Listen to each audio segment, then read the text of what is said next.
Lorsque ces élèves arrivent à l'école à 6h35, c'est parti pour l'après-midi à 13h25. Ces élèves du collège protestant sont libres et peuvent vaquer à leurs occupations conformément aux normes de la journée continue instaurée dans les années 90.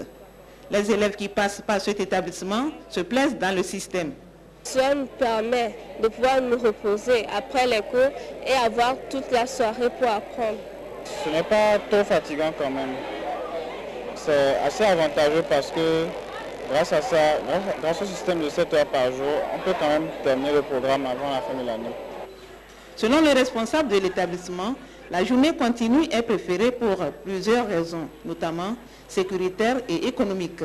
Toutefois, elle a une conséquence négative sur les tout-petits, c'est-à-dire ceux en classe de 6e. On a fait une première année et on a évalué au bout de l'année. On a trouvé que c'était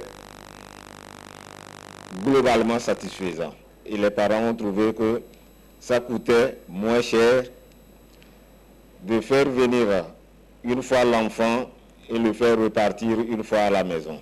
Mais les enfants qui viennent en 6e, qui sont très très jeunes, pour ne pas dire des enfants, entre 10 et 12 ans, leur encadrement, les parents ont trouvé qu'il y avait quand même un problème pour leur encadrement.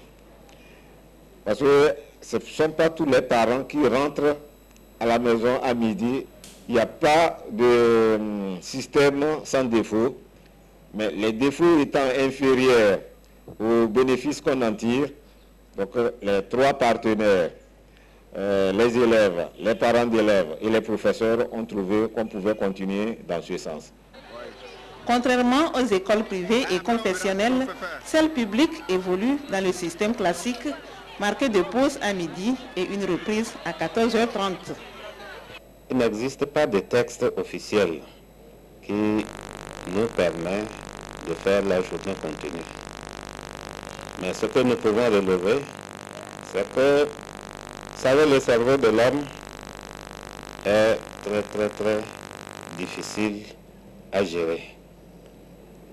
À force de travailler toute la journée, on peut finalement finir par craquer, par ne plus être fidèle à la mémoire.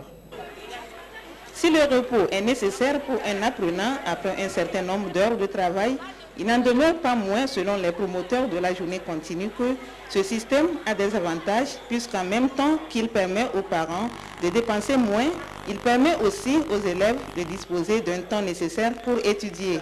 Encore faut-il que ces élèves soient conscients et mettre effectivement ce temps à profit pour réussir à la fin de l'année.